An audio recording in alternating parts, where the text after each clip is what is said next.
F വിജയിക്കുക എന്നുള്ളത് നിരവധി ചോദ്യങ്ങളുണ്ട്.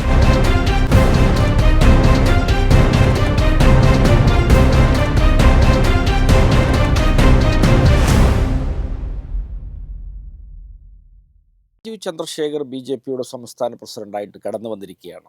അദ്ദേഹത്തിൻ്റെ കടന്നുവരവ് ബി ജെ പിയുടെ സാധ്യതകളെ എത്രത്തോളം ബാധിക്കുമെന്നുള്ളതിനെ കുറിച്ചുള്ള ചർച്ചകൾ വ്യാപകമായിട്ട് നമ്മുടെ ഇടയിലൊക്കെ ഉണ്ട്.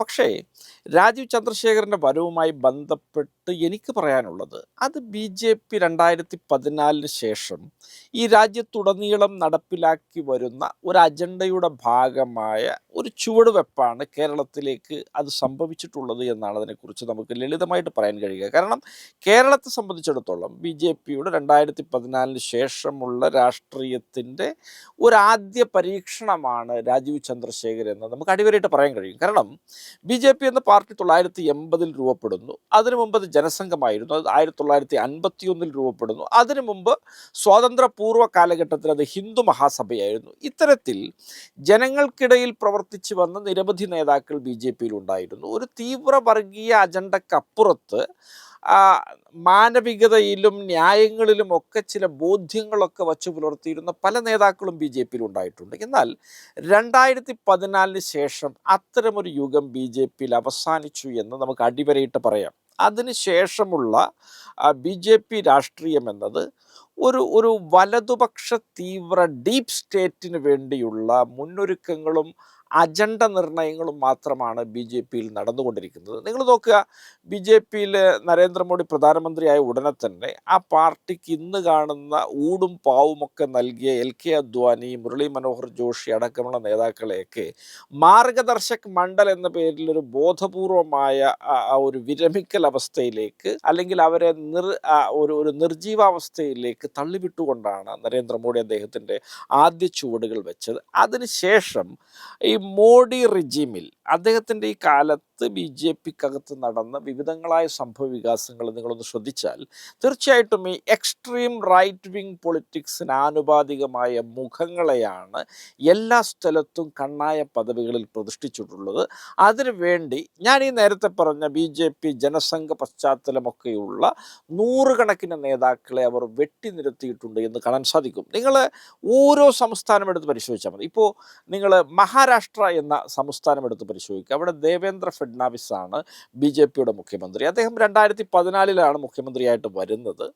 അപ്പോൾ അദ്ദേഹം മുഖ്യമന്ത്രിയായിട്ട് വരുമ്പോൾ നിതിൻ ഗഡ്കരി എന്ന വളരെ സീനിയറായ നേതാവ് മുഖ്യമന്ത്രി പദമോഹവുമായിട്ട് മഹാരാഷ്ട്രയിലും ദേശീയ തലത്തിലൊക്കെ ബി ജെ പിയിലുണ്ട്. എന്നാൽ ഗഡ്കരിയെ സംബന്ധിച്ചിടത്തോളം ആ പദവിയിലേക്ക് അദ്ദേഹം പോയില്ല. അദ്ദേഹം മുമ്പ് മഹാരാഷ്ട്രയിലെ PWD മന്ത്രിയായിരുന്നു. അതേ പദവി ഒന്നുകൂടി എൻഹാൻസ് ചെയ്തു എന്ന് വേണമെങ്കിൽ പറയാം.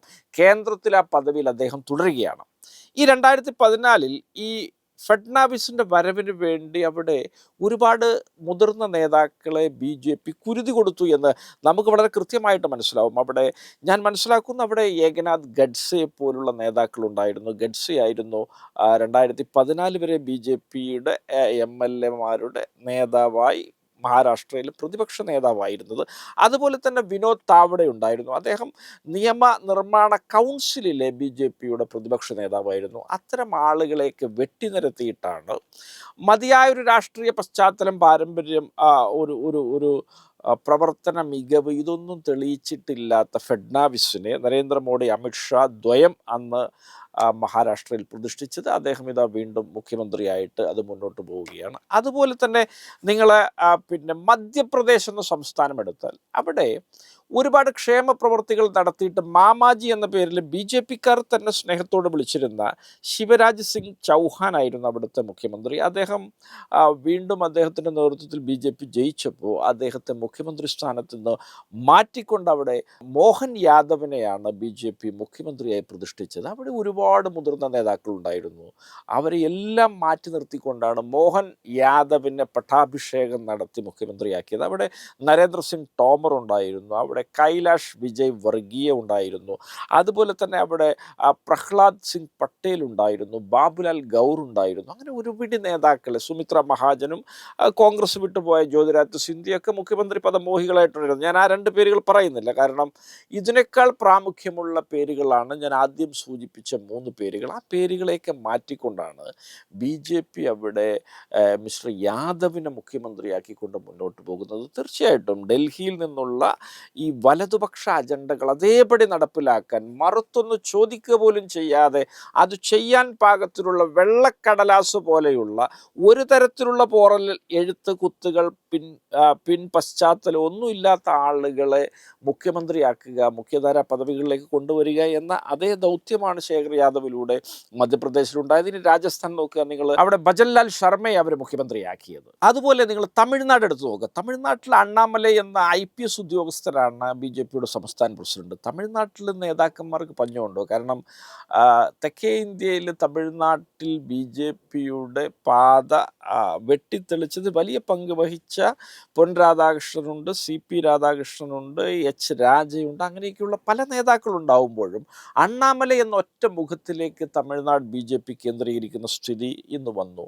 അതുപോലെ BJP അത്തരത്തിലുള്ളൊരു ശ്രമം നടത്തിയിട്ട് അവർക്ക് കൈപൊള്ളിയ ഏക സംസ്ഥാനം അത് കർണാടകയാണ്. കർണാടകയിൽ യെഡിയൂരപ്പ എന്ന ജനസംഘ പശ്ചാത്തലത്തിൽ പ്രവർത്തനം തുടർന്നു പോരുന്ന നേതാവിനെ പലതവണ അവർ പാർശ്വവൽക്കരിക്കാൻ ദേശീയ നേതൃത്വം ശ്രമിച്ചിട്ടും അതൊക്കെ നടക്കാതെ വന്നൊരു പശ്ചാത്തലമാണുള്ളത്. അവിടെ യെഡിയൂരപ്പ മാറിയാൽ അവസരം കാത്തിരിക്കുന്ന R അശോകയുണ്ട്, CT രവിയുണ്ട്, തേജസ്വി സൂര്യയുണ്ട്, അങ്ങനെയൊക്കെയുള്ള ഒരുപാട് നേതാക്കളുണ്ട്. പക്ഷേ യെഡിയൂരപ്പ ഇപ്പോഴും അതിശക്തനായിട്ട് അവിടെ തുടരുന്നത് കൊണ്ട്, യെഡിയൂരപ്പയെ മാറ്റിയാൽ തെരഞ്ഞെടുപ്പുകൾ പരാജയപ്പെടുത്താൻ യെഡിയൂരപ്പയ്ക്ക് ശേഷിയുള്ളത് കൊണ്ട് യെഡിയൂരപ്പ ഇപ്പോഴും ആ BJPക്കകത്ത് അവിടെ ശക്തനായിട്ട് തുടരുന്നുണ്ട്. അദ്ദേഹത്തിൻ്റെ മകനെയൊക്കെ പിൻഗാമിയായി വാഴിച്ച് അദ്ദേഹത്തിൻ്റെ രാഷ്ട്രീയം മുന്നോട്ട് പോകുന്നുണ്ട്. അപ്പോൾ കർണാടക മാത്രമാണ് ആ ശ്രമത്തിനിടയിൽ കൈപ്പൊള്ളലേറ്റ BJPയുടെ ഒരു സംസ്ഥാനം. മറ്റ് ഉത്തരേന്ത്യൻ സംസ്ഥാനങ്ങൾ, തെക്കേ ഇന്ത്യയിലാണെങ്കിൽ തമിഴ്നാട്ടിലൊക്കെ BJP നയം നടപ്പിലാക്കി മുന്നോട്ട് പോകുന്നുണ്ട്. ആ നയത്തിൻ്റെ തനിയാവർത്തനം അല്ലെങ്കിൽ പുനരാവർത്തനം അല്ലെങ്കിൽ അതിൻ്റെ നടപ്പിലാക്കലാണ് ഇവിടെ രാജീവ് ചന്ദ്രശേഖരിലൂടെ BJP നടത്തിയിട്ടുള്ളത്. ഇവിടെ ഒരുപിടി നേതാക്കൾ കേരളത്തിൻ്റെ പശ്ചാത്തലത്തിൽ ABVPയിലൂടെ, യുവമോർച്ചയിലൂടെ BJP എന്നൊരു പാർട്ടി പല പരിഹാസങ്ങളും നേരിട്ട് പോകുന്ന കാലഘട്ടങ്ങളിലൊക്കെ ആ പാർട്ടിയുടെ മുഖമായി നിന്ന നിരവധിയായ ആളുകളെ മാറ്റിക്കൊണ്ട് രാജീവ് ചന്ദ്രശേഖർ എന്ന കൃത്യമായിട്ട് മലയാളം സംസാരിക്കാനോ കേരളത്തിൻ്റെ പശ്ചാത്തലങ്ങളോടും സാധാരണക്കാരോടും ഇഴുകിച്ചേർന്ന് പൊരുത്തപ്പെട്ടു പോകാൻ പലതരത്തിലുള്ള പരിമിതികളുള്ള ഒരു നേതാവിനെ അവർ കേരളത്തിൻ്റെ പ്രസിഡൻ്റായി നിയോഗിച്ചിരിക്കുകയാണ്. തീർച്ചയായിട്ടും അവരുടെ ഈ വലതുപക്ഷ തീവ്ര രാഷ്ട്രീയത്തിന് അനുഗുണമായ മുഖങ്ങളെ പ്രതിഷ്ഠിക്കുന്ന ആ വലിയ ശ്രേണിയിലെ ഏറ്റവും പുതിയ നിയമനമായിട്ട് നമുക്കതിനെ കണക്കാക്കാം. പക്ഷേ കേരളത്തെ സംബന്ധിച്ചിടത്തോളം ഇതെത്രമാത്രം ചിലവാകുമെന്നുള്ളൊരു കാര്യത്തിൽ നമുക്ക് തീർച്ചയായിട്ടും ന്യായമായ ഒരുപാട് സംശയങ്ങളുണ്ട്. അത് കർണാടകയിൽ യെഡിയൂരപ്പയെ മാറ്റി കൈപൊള്ളിയ പോലെ ആവില്ല കേരളത്തെ സംബന്ധിച്ചിടത്തോളം. കേരളത്തെ സംബന്ധിച്ചിടത്തോളം അത് ഒരുപിടി BJP നേതാക്കളുടെ വലിയൊരു പ്രതിരോധം രാജീവ് ചന്ദ്രശേഖറിൻ്റെ മുമ്പിലുണ്ട്. അതുമാത്രമല്ല, ഒരു മലയാളിയായി മലയാളിത്വത്തോടുകൂടി മലയാള ഭാഷ സ്ഫുടമായി സംസാരിച്ച് നമ്മുടെ നാട്ടിടവഴികളിൽ ഇഴുകിച്ചേർന്ന് പലരിലൊരാളായി പാവപ്പെട്ടവൻ്റെ ശബ്ദത്തെ പ്രതിനിധീകരിച്ച് മുന്നോട്ട് പോകുന്ന നമ്മുടെ ഒരു രാഷ്ട്രീയം എത്രത്തോളം രാജീവ് ചന്ദ്രശേഖരന് വഴങ്ങുമെന്നുള്ളൊരു കാര്യം അത് ന്യായമായും വലിയ സംശയമാണ്. അത് കെ സുരേന്ദ്രനും ശോഭക്കും രമേശിനും കൃഷ്ണദാസിനും ഒക്കെ വഴങ്ങുന്നൊരു രാഷ്ട്രീയമാണ്. അങ്ങനെ വഴങ്ങിയിട്ട് പോലും BJPക്ക് മുന്നേറാൻ കഴിയാത്തൊരിടത്ത് രാജീവ് ചന്ദ്രശേഖർ എന്ന ആ മനുഷ്യൻ എത്രത്തോളം തൻ്റെ ദൗത്യവുമായിട്ട് മുന്നോട്ട് പോകാൻ കഴിയുമെന്നുള്ള കാര്യം ഏറെക്കുറെ തീർച്ചയാണ്. അത് പകുതി വഴി വെച്ച് അവസാനിക്കുവാൻ തന്നെയാണ് സാധ്യത. എന്നാലും നമുക്ക് രാഷ്ട്രീയമാണ്, നമുക്കത് കാത്തിരുന്ന് കാണാം.